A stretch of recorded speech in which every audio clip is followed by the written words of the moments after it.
The Bible contains remarkable stories of miracles and divine interventions. Moses parted the sea. Peter healed a man lame from his mother's womb.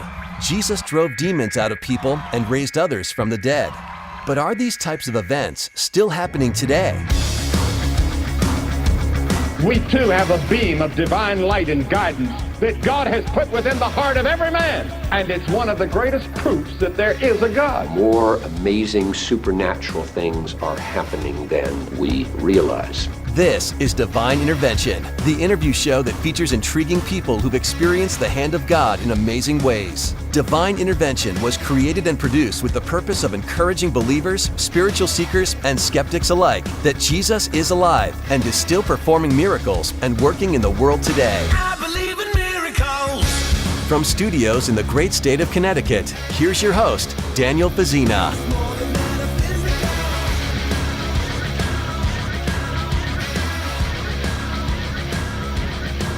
Hello, friend, and welcome. Yes, this is Divine Intervention Radio. I am your host, Daniel Fazzina. So happy to be with you today.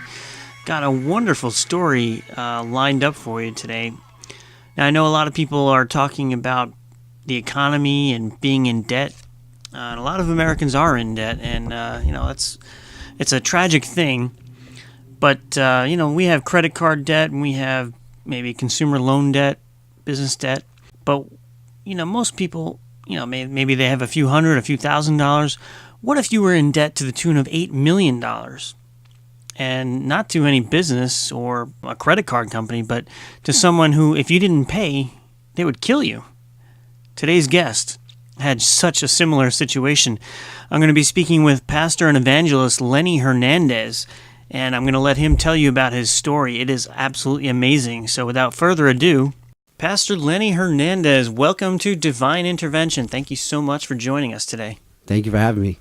It is an honor and a pleasure, and I have to say I was very excited when I heard you share your testimony at Gateway Christian Fellowship. Quite an amazing work the Lord has done with you, and we want to hear all about it. So tell us a little bit about your background. Who is Lenny Hernandez? Where are you from? Where'd you grow up? And, let's get started with your story. Sure. I grew up in New York City. Okay. My parents are Colombian of descent. I'm the first American born here in America from my family side. And so I grew up from an immigrant family, and my parents have just a background of just kind of working low-end jobs and other things like that. Okay. Yeah. And now I understand that growing up for you in New York City, you got involved with some pretty interesting characters. Yeah. What was that like growing up for you? It's different when you grow up in a housing project. Most people don't understand this. Growing up in a housing project, I probably had maybe 75, 100 kids that were just in my age bracket alone. So Imagine 1,000 kids living in one condensed area, with nothing to do. New York City, concrete jungle. There's nothing really to do other than to get in trouble. Really? And so I think that really just started out. I think the other problem was that my parents weren't bilingual. So for me, I had to mediate all school projects, doctor visits, everything else like that. So they were limited to the amount of information that was really getting passed on to them. Oh, you were the filter? Yeah, I was a filter basically for everything, yeah. And so that just created more opportunity for me to get more into trouble. Okay. Because I was able to backpedal some things around, forge names, and just act as if I was my dad or stuff like that. Oh, my gosh. Yeah. I can understand that. My wife is the daughter of immigrants, too. And even to this day, sometimes she has to write business letters and things for them. They speak English, obviously, but they're coming from Sri Lanka, where the alphabet is completely different, too. Correct, yeah. So having to learn a new language and a new type of literacy, sometimes she'll write their business letters, so definitely understand that. So take us forward a little bit in time. I mean, you're growing up in the projects, you're translating everything for your parents, they're obviously working, and what happened with your, getting involved in some interesting activities, let's say? I guess I'd say... probably about the age of about 13 or so.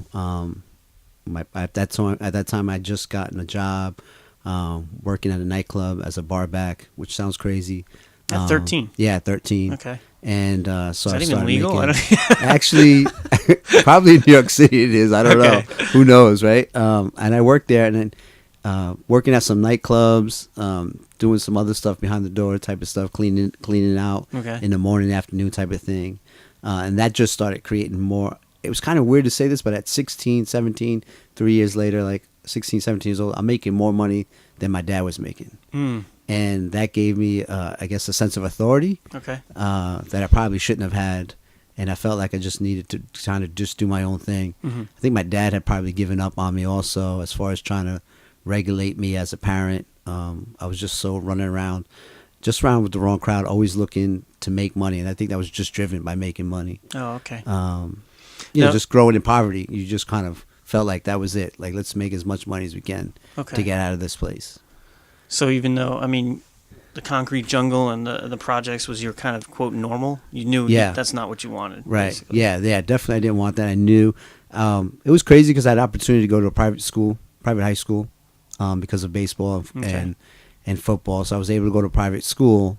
So I'd hang out with kids that were driving BMWs to school. Oh, wow. And then going back into the inner city and poverty type of mentality. So I just knew there was more. And for me, as far as working hard in business and stuff like that, I felt like entrepreneur spirit was, let's get into drugs and let's do this.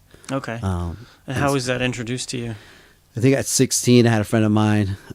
His older brother had just bought some bags of weed by the weight, and then started distributing that. And we just knew that I could sell it at school to kids that were just suburban kids that wanted some. And I guess they just assumed that I knew how to get it because I was in the city, and I did. So that's what I started out, and I just started selling to classmates in school, and then eventually just started developing that way. You know. Okay. Yeah. Now, I want to ask you, what is your family's faith background? Did you have any concept of God? I mean, right now, my parents are both saved. That's great. They love the Lord. Actually, they got saved when I was probably like 15 years old. Okay. My dad came out of a background of Santeria, which is like a mixture of Catholicism with black magic. Wow. And I seen the power of I was gonna say God, but it's not the power of God. It's the power of Satan. Do false miracles, false signs and wonders.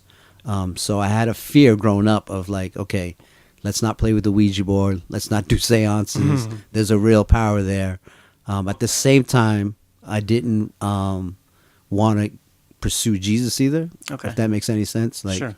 I knew there was a God, but I just didn't want to in my life kind of thing, you know? When you say you saw like false signs and false miracles, what kind of things are you talking about? We're talking like people that I knew, like my dad would pray over, rituals of putting like egg in water and wrap it in garments and put it on people's beds, and seeing them physically at people that couldn't move, like tumors, dissolve type of things. Wow. Yeah. I seen kind of like shape shifting where people would turn into animals and just take off in the air or climb away as an animal. You know, this guy, Don Jose in Colombia, I saw him change into a rat one time and just walk out the window, you know? You saw him transform into a rat? Yeah, into a rat. Wow. Yeah. And so, and to see that really young age, like I said again, I knew there was definitely a demonic activity involved, a real demonic authority, you know? I've heard of things like that, and it's kind of stuff you see in science fiction movies and fantasy, but in certain places of the world, I've heard it's actually not that uncommon. Yeah. That is crazy. Wow. So seeing that and growing up in that environment, you know that there's a spiritual element, you know that there's something beyond, the physical, but you just didn't want to get involved in it. And then understandably from what you've seen. Yeah. Okay, so you got involved with selling drugs, and, how did things progress from there? I think I ended up going down to Temple University for a year. Okay. And when I was down at Temple, by that time I already had my own drug habit. So I would drive back on the weekends, or during the week I would take a train, Amtrak, up to New York City, and I started buying, small ounces of coke, and then chopping it up on my own and selling it at Temple University. I eventually got thrown out of the school because of my behavior and a couple other things. Academic-wise, I didn't realize I went to school to play baseball, not to go to school. Really. Okay. Yeah. And someone forgot to tell me about the academic side, So I got thrown out of class. I got thrown out of the university. And I knew I couldn't come home. My dad was just like, there's no way you can live here if you're not going to school, don't have a job, you can't stay here. And so I just enrolled in the United States Marine Corps. It was the next thing I did. I just kind of just signed up, was able to pass everything. And so I went into war, as part of Desert Storm and everything else like that. I come back, and now trying to like calm myself down. My mind was racing, post-traumatic stress disorder type of thing, even though there wasn't a label on it at the time. Right. So I decided, let me go down to Colombia and hang out with my cousins. Maybe that time 6 months away from military life will kind of do me some good. And it was at that point my cousin had a lot of relationships with the Colombian cartel in Cali.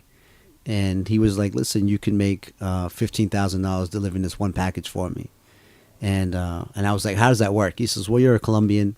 Essentially, you're a Colombian, but you're an American.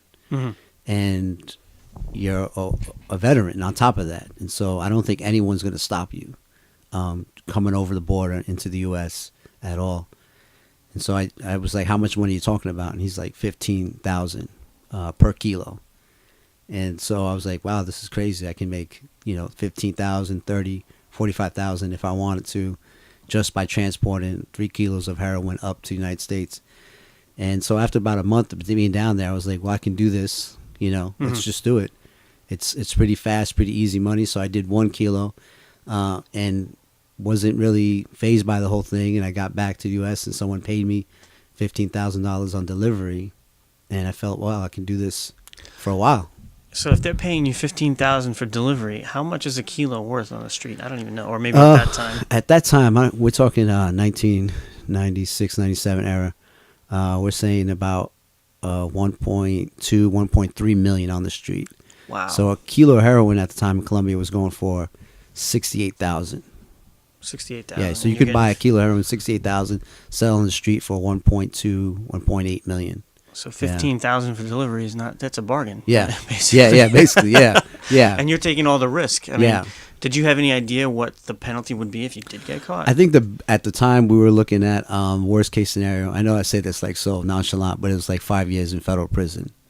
I thought it would be more. Yeah, no, it's not. Yeah, 5 years in federal prison for trafficking, first time offense. Okay. So I was like, 5 years is a long time, but not so long. Where the money's coming in, Well, yeah, I mean. Yeah. That's very interesting when you look at it. But in my mind, I'm thinking, $15,000 for 5 years in prison. That's what, $3,000 per year. I don't know if that's worth it to me. Yeah. Oh gosh. I don't think you think about ever. Obviously you don't think about ever getting caught. Like you're not going to be the one. Right. I mean that's why everyone does it. Yeah. Because everyone thinks they're not going to be the one. Even with drugs, everyone that does drugs, I'm not going to be the one that gets addicted to them, right? Right, and there's obviously a very there's that mentality, I can stop anytime. Right. It's not really a problem. You hear people say that to themselves. Sure. And, I think part of getting out of it is recognizing that there is a problem, and that's sometimes very difficult for people to even admit. But that's, I think, the first step.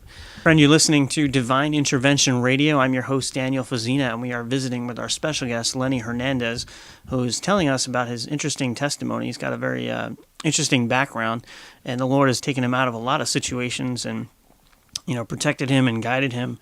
Now, Lenny, we didn't really touch on your military career, but my brother was actually in the military at that time, and he also went to Desert Storm. He was a helicopter pilot transporting troops and stuff like that. And I've heard it said from veterans, especially those who are believers, that there are a lot of situations in combat where you may be saved from certain situations. Guardian angels are working overtime, and even many situations where you didn't even realize it, but God was protecting you. Looking back in your life and your service, were there any instances where you were there, where you look back and you say, wow, God was with me there? Yeah, I mean, there's probably a number of them, but one off particular, I remember just something, and I know it was the Lord now, obviously, Holy Spirit, but something was telling me, you need to move. Not just you, but your whole unit needs to move right now. And we were in heavy fire and in a situation, and I just looked at everyone, and we need to get out of here. And everyone's looking at me like this is a good safe zone we're in right now. And I'm like, no, we need to move right now. And as we did, we began to move.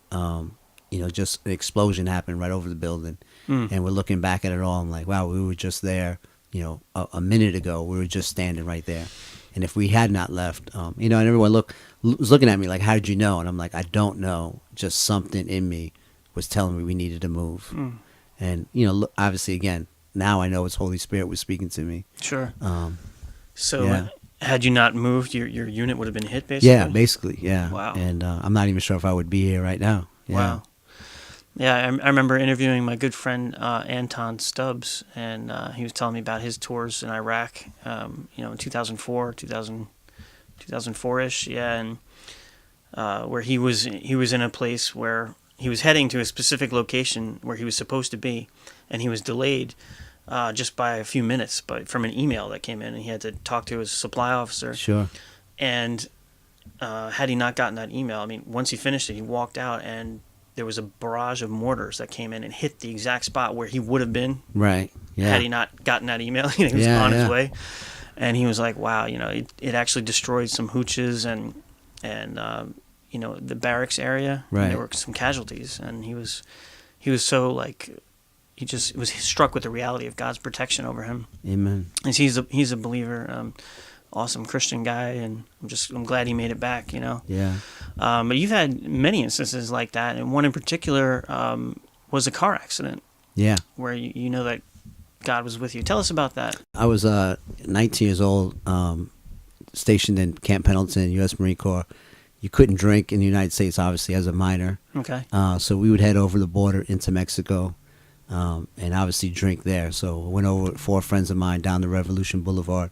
I don't know if you've ever been, but it's like the big strip where all the bars and was that in clubs. Tijuana? In Tijuana, yeah. I've been to Tijuana once, but I don't remember the names of anything. And that tells you how much time I spent down there, right? Yeah.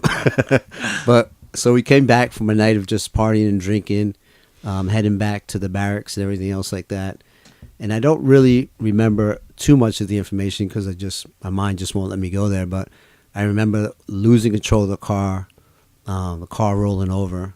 And I don't know how many times we rolled or anything else like that, but I remember vividly sitting in the back seat and somebody opening up the passenger door, reaching in the back, grabbing my hand and pulling me out of the back seat of the car. I remember taking maybe 3, 4, 5 steps and then falling to the side of the road. It's pretty much all I remember from the accident. And ended up in the hospital with a broken wrist. And unfortunately lost 3 of my close friends in that accident. And I was the only survivor. And no one wanted to tell me at the time because they were afraid that I would slip into a coma and not come out of it. So I was asking questions. And I remember the police department asked me, how did you get out of the car? And I said, someone opened the door and actually pulled me out. And they were like, that was impossible. And I'm like, no. So I remember vividly someone pulling me out of the car. And they were like, sir, just to tell you, it's just virtually impossible the way the condition of the car and everything else was. No one could have opened that door. And there's no way you would have be able to be pulled out of the car the way you say it was. And not human force couldn't have done it. So it took me, it startled me at first. And I just started thinking about it, 6 months later, a year later, just the memories of it all coming up. And I'm like, did I make that up? Was that just something I saw that I want to believe that happened?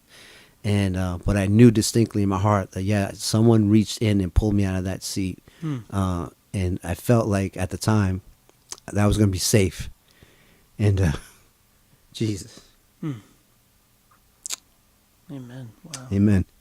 And I was, Yeah. It makes me think about God's calling, God's divine plan for us in our lives. Yeah. Sometimes we don't realize it, and we don't even walk with the Lord until later in life, but He has His hand on us throughout the entire thing. Right. Every point, He's got guardian angels watching out for us, the Holy Spirit warning us about things. He obviously had a destiny and a plan for you. Yeah. And you're seeing that come to fruition now with your pastoring and working with kids and stuff like that. But I just want to let that be an encouragement to you listening that you may have people that maybe it's even your child that you're praying for them and they're not doing the right thing right now, but don't give up hope on them. God is watching out for them, and He can change them at any time. It's His appointed time where He'll call them into their destiny. Amen. So thank you for sharing that. Yeah. That's an encouraging story, and I certainly believe in guardian angels and divine interventions like that. I mean, that's the whole point of this show, to encourage people and let them know that God is real and that He's working in our lives and intervening on a daily basis. So, take us forward a little bit. We got about 5 more minutes, but tell us about how God started getting a hold of you and how you actually, left this life of crime and turned to the Lord.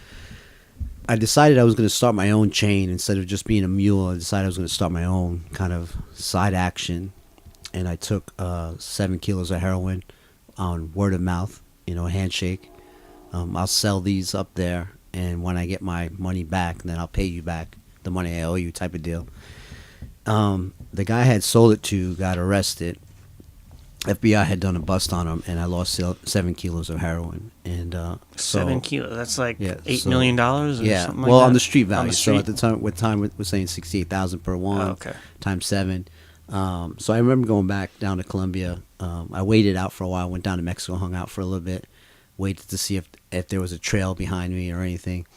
Felt safe, went back down to Colombia. They had thought I had stolen the package and kept all the money. Wow. So there was actually a warrant out on my head. So I remember telling the warrant? guy, Or a hit? I hit, basically. Place. Yeah. I'm trying to be nice about it. This isn't the government you're dealing with, right? So there was a hit out on me, and I show up in Colombia. I tell them what had happened, and they were like, "You're basically gonna work off the debt." That must have been taken a lot of nerve to Yeah. walk in and... Well, the thing is, Colombia was a lot different back then. You're talking in the mid '90s when it was like the OK Corral. People were getting shot all the time. Car bombings going off in the cities. People getting murdered on the streets all the time. So when people said they were going to kill you, it was pretty definite they were going to kill you. It wasn't something you just said. So I knew that already, and so I flew back, handed myself in, and I'm like, well, I'm a dead man walking already. So I might as well just turn myself in and say, this is where I'm at. I don't know what else to do. Okay. I don't want to sleep with a gun underneath my pillow every night. And so I turned myself in. They said you were going to work this whole thing off, but at the street value, which is now $7 million. My goodness. Yeah, that's what I was Or thinking. $8 I was million. doing Yeah, the math in my right. head. And so I'm like, there's That's no a way. huge That's debt. a huge debt over my head. And so I started working it off little by little, started doing what I was doing, and started then taking chances I wouldn't have normally taken to try to get out of this debt. And at some point I realized, okay, God, I just know way too much information. Some point that I'm not going to be any use for them. And I'm just going to die anyways. And so I'm like, I don't really know if you exist. In the sense that I knew there was a God, but I was like, if you're Allah, Buddha, whoever you are, like, do something for me. And if you do, and I remember saying this prayer, Jesus, if you're real, do something for me. Get me out of this life. Let me walk away clean. And I'll give you my life. I'll give everything.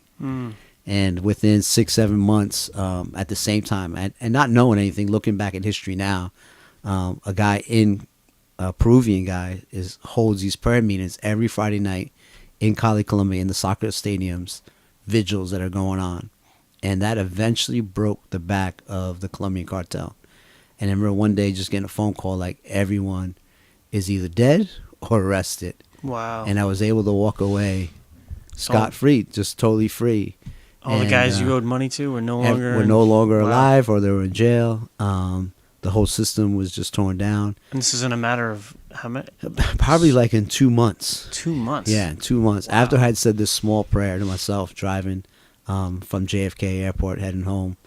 And how long after you started working the debt off did you say that prayer? Probably 6 months into it, a year into it. Yeah, something like Okay. that. Yeah. Wow. And so just to see God move that fast, and needless to say, I didn't do it, right? I didn't really honor my prayer, but I knew He Well, had not done yet, something. but- Yeah, not yet, exactly, yeah.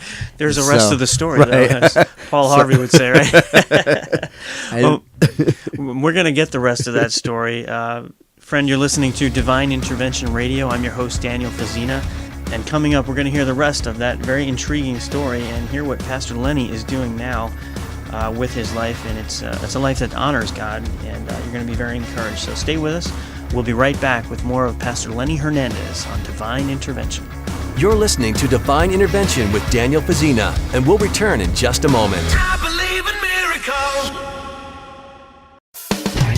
Hey, this is Danny Johnson, ABC's Secret Millionaire, and you're listening to Divine Intervention Radio with Daniel Fazina. Where you go, I'll go. Where you stay, I'll stay. When you move, I'll move. I will follow.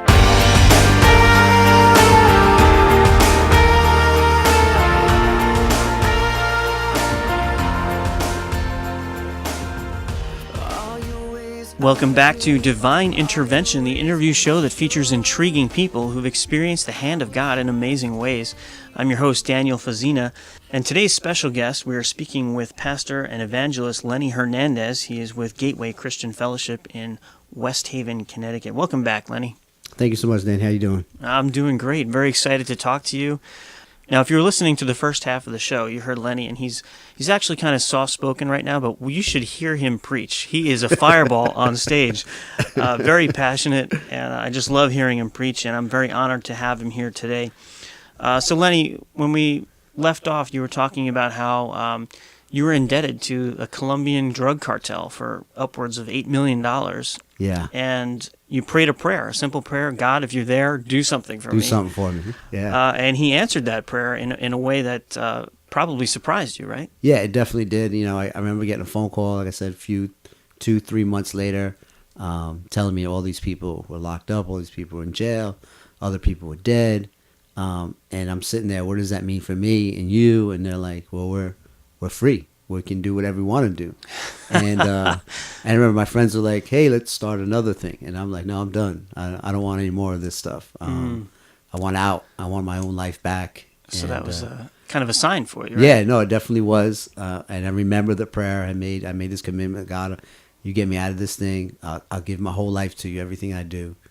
I remember you saying if you're Allah or Buddha or whoever you are, but how did you know it was Jesus? Why did you turn to him? I said Jesus because that's the context I knew of God. And so I went on a search. I did go on a search for God. So I sought him out in some Muslim religion. I sought him out in New Age and Buddhism. I was trying to find God. I didn't want him to be Jesus. You didn't or you did? No, I didn't. Okay. You know, why not? I think growing up somewhat, my parents had gotten saved when I was 14. And so the instantaneous regeneration process I didn't see. Okay. And so for me, looking at my parents at the time saying, well, they just got saved, still working out some of their issues, not realizing that at the time, I was just like, that God can't be real. If he's real, why is there so much turmoil in our lives? Why is there so much conflict within our family members? Why is there so much conflict in our household? My dad and I had no relationship at all growing up. So I'm like, if that's the God my father serves, then he just can't be real. Okay. And so that's why I didn't want him to be Jesus. So I was trying to find God in some other format. Okay. And where did that search lead you? It led me nowhere. Okay. It led me absolutely nowhere. I learned a lot of things about a lot of different cultures and religions and ideologies. But ultimately, again, I'm back I'm living in California at the time. I'm on a mattress with no furniture. You know, I sold everything I had to try to get out of debt, and so I had this small little apartment, a mattress on the floor, and I'm looking out the window. You know, I had this job that I just gotten, and I'm like, Jesus, show yourself to me. I just need to know that you're real. I have a lot of responsibilities right now. I had a daughter who was 4 years old at the time, and I'm like, here we are, me and my daughter sleeping on the mattress. God, you need to do something for me. Wow. And sure enough, I had a friend of mine by the name of Chandler that every week would say, come to church with me. And I was like, nah, I don't want to go to church. I just, you know, I want to find Jesus on my own. Okay. And he's like, well, that's not really working for you, you know? And so I decided one Sunday I had gone, and I didn't sense God, didn't feel God, nothing. And so I was like, well, I think I'm going to give this up. And he said, come back one more Sunday. And I said, all right, if I come back this one more Sunday, that's it. Don't ever ask me again. He's like, sure. Like, you're going to meet God. Don't worry about it. I know that. And he said it so, like, confidently, like, just full of faith. Like, let me just come back this one more last time, and Jesus is going to meet you. And it was a Sunday night service in Santa Ana, California. And I think it was actually the youth pastor was preaching that night. And I come in really late into the way halfway through the worship service was going on. And I sit down 7 rows on the right-hand side.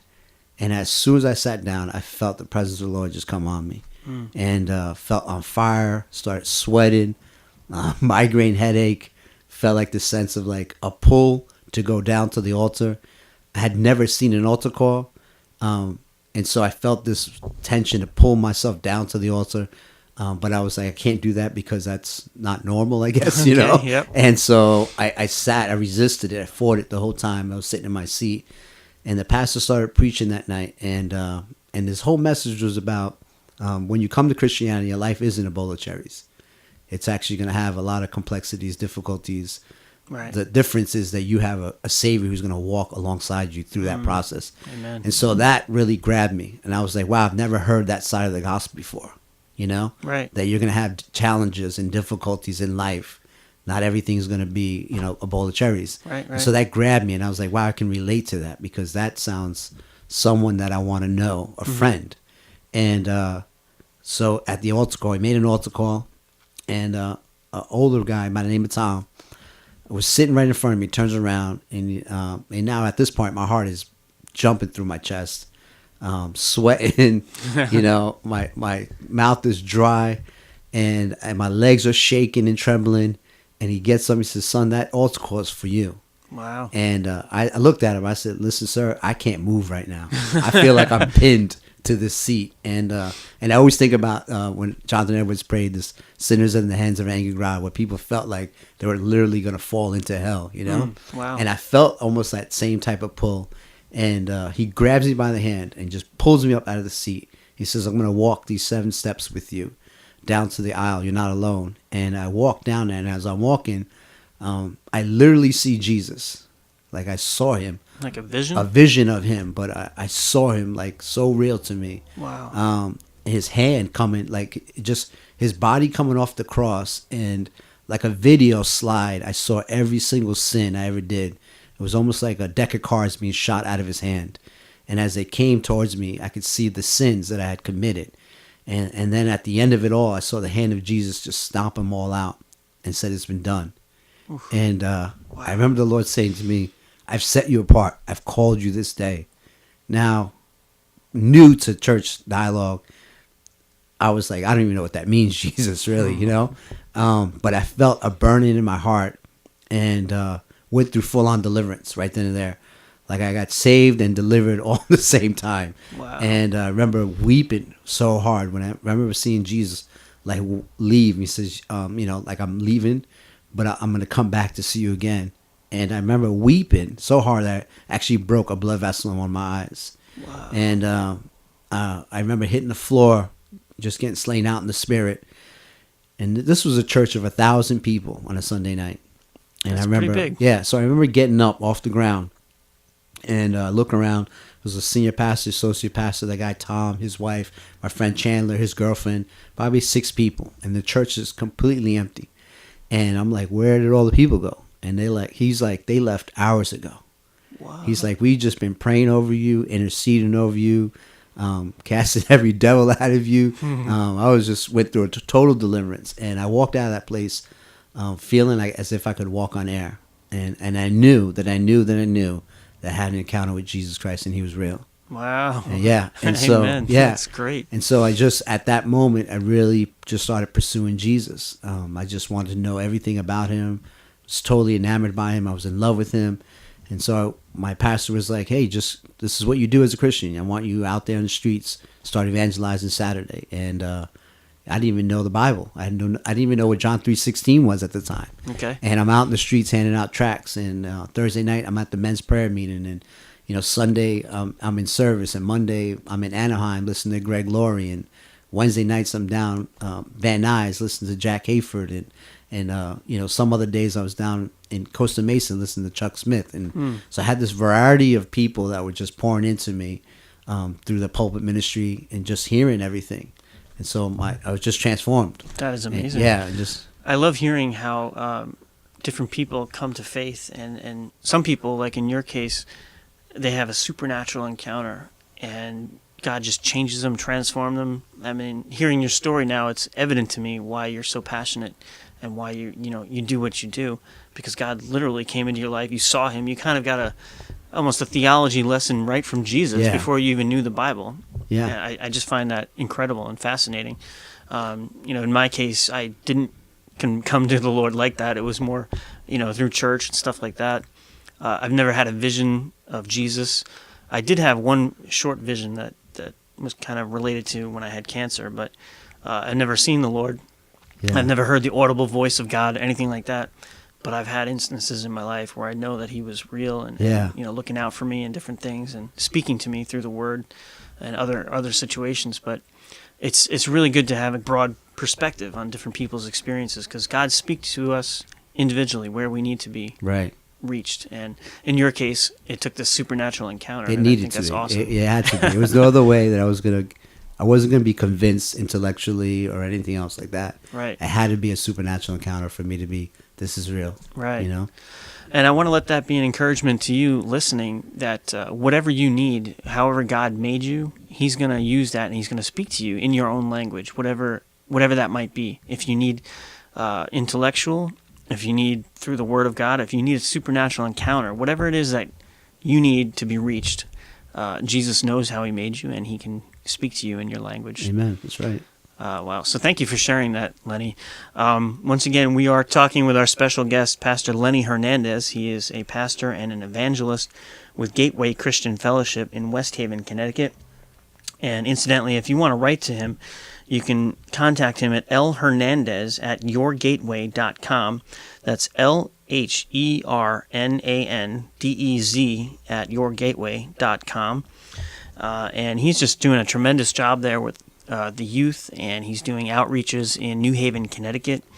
One of the things I wanted to ask you about, Lenny, is your outreach with community living on Kensington Street in New Haven, which I understand has a pretty rough history, and it's, I don't know, you'd say it's probably one of the most dangerous places in New Haven? Yeah, definitely. I think that in the top 3 most dangerous neighborhoods in New Haven.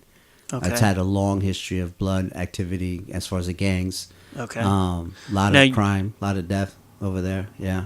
Okay, now someone who may not know you would wonder why you'd take your wife and move to this block on purpose. Yeah. When most people would probably, if they had a chance, they would want to go away. But hearing your background, coming from gangs and being involved with the Columbia drug cartel and being a Marine, were you in the Marines? Yeah, I was in the Marine Corps. You were in the Marine Corps. You're a pretty tough guy. You've seen a lot. So I'm thinking maybe that was God preparing you for this type of ministry. I don't know. What's your perspective on that? It's funny, but the reality is my wife, really. She's wife, a tough one? Yeah, she's a tough one. She's a wow. Italian girl from upstate New York. Okay. The sweetest, most gentlest person. Never drank, never did a drug, didn't date anybody until she met me. Probably the polar, complete opposite of who I am. Okay. And we started working, doing children's ministry. We felt God was really pushing and pressing on our hearts to start a children evangelistic sidewalk Sunday school program in Kensington Street. And as we started doing that, my wife just started feeling more and more from the Lord that Pastor Brian Simmons, the old pastor from Gateway, used to say, it's easy to feed people from behind the truck. And meaning that it's easy to do ministry when we're not living amongst them. Right. And so she felt in her heart, we need to move in this community. And again, like you said, I was from New York, was in the military. Moving somewhere like this wasn't a big deal to me. But looking at my wife, and I'm like, you have no idea what it's like to live in this type of community. Yeah. And everyone has a game, everyone has a con, everyone is portraying someone they're not, everyone has an angle for something. And she's so believing and trusting and loving people. Right. I'm like, man, my wife's going to be taken advantage of while she's here. And the crime element was the other thing. There was definitely people had been murdered in our backyard, in our front yard. People had been shot a few times. Like while you were there? Yeah, while we were there. Yeah. Oh, wow. There's an instance one time there was a shooting. I could hear the argument escalating because my bedroom was right 5 feet from the actual sidewalk, and I could hear the argument escalating. And I'm waking it up, and I'm like, knowing something's gonna happen really bad. And sure enough, just guns go out, four or five shots. And as I roll over to push my wife off the bed, she's already on the floor doing a low crawl. And then I realize I'm still in the bed, and I roll over and hit the floor. And I push her into one of the rooms. I tell her don't move anywhere. I run into the bathroom, get the first aid kit, come running out of the house, and see the kid on the ground, throw him in the back of a car, and one of his friends drives him off. Compress a bandage onto his belly and say, "Listen, don't lift this thing up until you get to the hospital." And sure enough, the kid survived. Oh, good. Yeah, Praise he survived. Close range, 6 shots at close range, and survived. Yeah. He got hit 6 times? 6 times. Wow. Yeah, and survived. Sounds like it could be another candidate for divine intervention. Yeah. I don't know. Yeah. That's amazing. So was it like this also growing up in New York? Was it to a as degree? bad? Yeah, I remember losing a lot of friends growing up. Wow. Some of it was accidental. Some of it obviously was just gang related type of thing. Yeah. So I guess it had to have been the Lord to tell your wife to convict her to go in, because you probably would have never definitely brought her into this environment. I mean, you think about it. I was in New York City, and so you're trying to get out of New York City, right? If you're following the American dream, the American dream should leave you in Greenwich, Connecticut, right? Right. Yeah, I hear it's nice down there. Yeah. So here we are. At the time we were living in Brantford, real nice, beautiful community, town on the shore. Really loving it. Never locked my door to my car or my apartment or anything like that. Out all the time, walking late at night. Wasn't no fear of anything. And then to move into New Haven, just knowing that the gang activity and everything else like that. I remember we moved in, and I was called. I actually had to go to Jamaica to do some ministry down in Jamaica. And it was the first time I was going to leave my wife, and I was trying to convince her to go somewhere else. Don't stay here. And she felt strongly like I need to stay in the community. And while I was there, I had a dream of this young man coming to me, and the Lord was telling me, when you come back to New Haven, introduce yourself to him. He's going to be a key asset to you. So I remember calling my wife, telling her the dream I've had this young man. I didn't know his name at the time. You just saw a picture. Just saw a picture of him in my dream. And so my wife says to me, "Well, I need to tell you something. This guy came up to me today, and I was really scared. And he said to me, listen, just tell your husband that you and your husband, your car, your house, your property, and yourselves are completely safe in this neighborhood. Nothing's going to happen to you." And so I come home after she tells me the story. I come home a couple of days later, and she points out, I see the guy coming towards me, the guy I had in my dream. And so I start walking towards him, and he pulls out his hand, and he says, I'm assuming you already spoke to your wife already. And that's when I made the correlation that this young man had already kind of give us a carte blanche of like protection in the Kensington Street. And he was probably one of the top drug dealers in the neighborhood, had a lot of influence there. And for him, and most gangbangers will, if you ask them, do you want your kids to follow in your footsteps, will say no. Really? Probably 99% of them will say, no, I don't want my son or my daughters following after what I do. So I knew that we were impacting their kids with the gospel of Jesus Christ, giving them an opportunity to start dreaming again. And so because of that, the older guys were making sure that nothing would ever happen to us. And we lived down there for about 2 years. We moved into a house, brought in some friends of ours. We would do open air worship, open air prayer. We would do the Sidewalk Sunday School program for the children. And then we started investing more and more of our time into the community. Did a farm, built a little garden in the area, started teaching kids agricultural farm things. Wow. I started using that to how the kingdom of God multiplies and how it works. Right. Yeah. I mean, Jesus always taught with using agricultural analogies and things like that. Yeah, of course. Yeah. The kingdom of heaven is like a mustard seed, Yeah, right. And so it worked out really good, and we started bringing into instruments, started teaching kids instruments. Had a girl down there that was a photographer, started giving kids opportunities like, to play with the photography camera and start learning. So we were trying to tap into every resource of creativity to get kids to start thinking again, to start dreaming again, and at the same time releasing the gospel through this ministry. That's amazing. So it was just an amazing time. It was 2 years that we stayed down there. We just moved out of the community. Wasn't my desire to move out, but when we got hired at the church, the level of ministry in the community and the level of ministry at the church was just burning us out, and we needed to do something different. So you're doing youth ministry with the church, right? Right. And I know you frequently go down to New Haven, the Green. You hand out. I know you were doing back to school kind of packages for the kids and things like that. So you're doing a lot of great work there. Again, we are speaking with Pastor and Evangelist Lenny Hernandez. He's with Gateway Christian Fellowship in West Haven, Connecticut. And if you've been listening to his story, it's just an amazing process of how God can transform a life, really, when you think about it. And so, friend, if that's you, if you're struggling with a life that is not pleasing to God, that you don't know what to do or how to get out of it, maybe you're in debt, maybe you're facing a Goliath, I want you to cry out to God and ask Him to show you how to get out of it. Even if this debt or this problem you're facing seems insurmountable in the natural, with your own eyes, and maybe it is, it could be, but God can change that. He can move mountains. He can do anything. I mean, I was facing a cancer diagnosis where I was told I could be dead within 3 months or less, and that was 11 years ago. God healed me. Amen. I'm still here. So He can do anything, and He has a plan and a destiny for your life. So I want to let that be an encouragement to you. Pastor Lenny, tell us more about your life and like, looking back, you've had many instances of divine interventions. Maybe you can tell us about some of the fruit of your ministry, in Kensington Street or elsewhere. How have you seen the gospel change people's lives? We have about our youth group on a Wednesday night. We kind of tap out about 30-something students.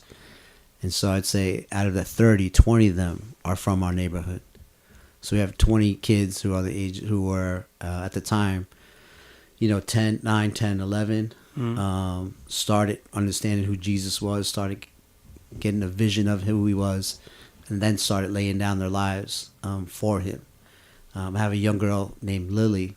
She's 9 at the time, but 2 years ago she came up to me. She said, I know what a missionary is. And I said, oh yeah, what is that? And she goes, missionary is when God sends someone to a different people to tell them about Jesus. And she goes, well, I said, well, how do you know that? She said, the Holy Spirit told me. And she says, that's why you came here to this community. Wow. And I'm looking at Lily with tears in my eyes at the time. Like, Holy Spirit spoke to her at 8, and she comes from this rough community. If God had spoken to me at 8 years old, where would I have been then? And the fact that He would impact her at 8, where she knows the Holy Spirit's voice, I look at Lily 20 years from now, people will know her.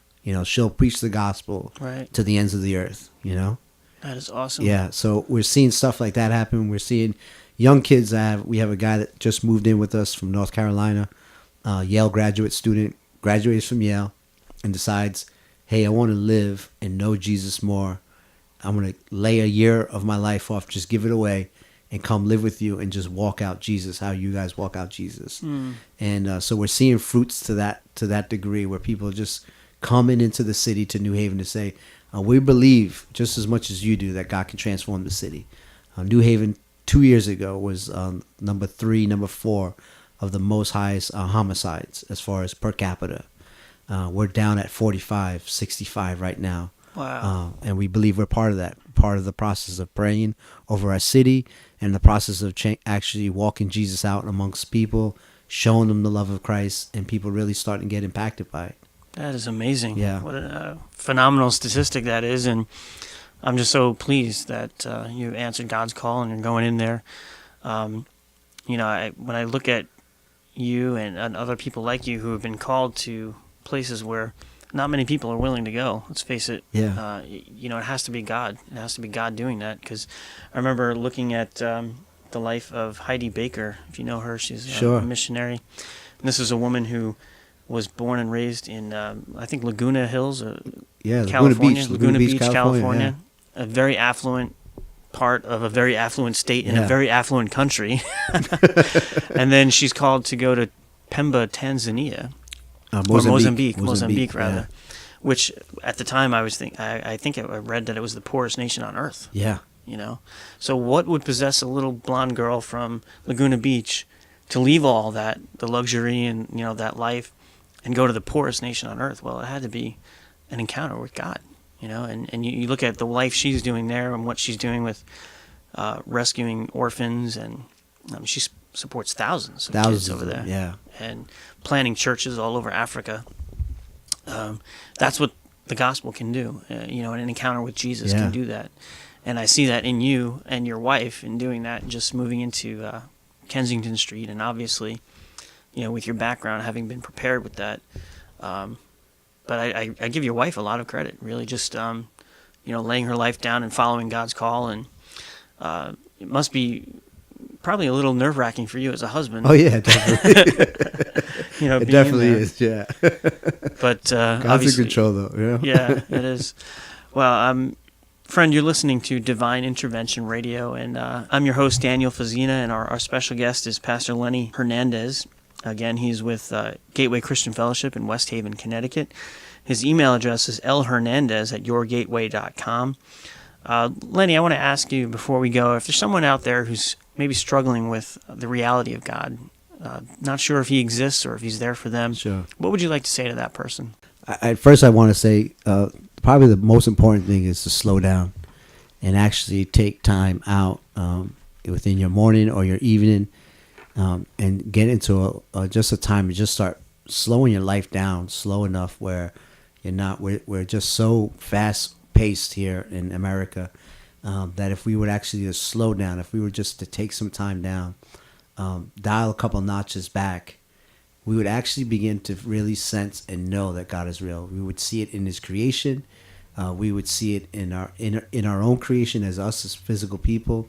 We would know it in our hearts that there was something alive inside us that was radiating life, that was speaking to us on a daily basis. God is always speaking. We're just not really listening.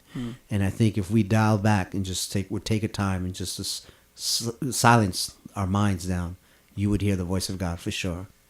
Amen. Well, thank you so much. I hope you take Pastor Lenny's advice and do that. Just slow down, seek the Lord, ask Him if He's real. Kind of like what Pastor Lenny did, in his situation. Dangerous prayer. Yes, it is. But if you're sincere and you really mean that, God will speak to you. So I want to let that be encouragement to you. Well, Pastor Lenny, we are out of time, unfortunately, but I want to thank you so much for, taking the time out to share your amazing testimony. It's been an encouragement to me, and I know for the listeners as well. So thank you, and God bless you, and keep up the great work you're doing for the Lord. Thank you. All right. Well, friend, that about does it for this episode of Divine Intervention. Once again, I'm your host, Daniel Fazina. You can check out our archives of the shows. All of them are online. We've got over 150 episodes right now of amazing miracle testimonies. You can check them out at divineinterventionradio.com, divineinterventionradio.com. If you have any questions or comments, please send me your thoughts. I want to know how this show has impacted your life and encouraged you. God willing, we'll see you again next week for another exciting episode of Divine Intervention. You've been listening to Divine Intervention with your host, Daniel Fazina. You can email Daniel at divineintervention@mail.com. That's divineintervention@mail.com. All programs of Divine Intervention are available online at divineinterventionradio.com. That's divineinterventionradio.com. Join us next time here on Divine Intervention. I believe in miracles. Hey, this is Daniel Fazina. Thanks for listening to my show, Divine Intervention. If you enjoy the testimonies featured on my talk show, I've also written a book series containing more amazing stories of God's divine interventions and miracles. More information about Divine Intervention, Amazing True Stories of God's Miracles Today, Volumes 1 and 2, can be found at divineinterventionradio.com. That's www.divineinterventionradio.com, or by calling 866-381-BOOK. That's 866-381-2665.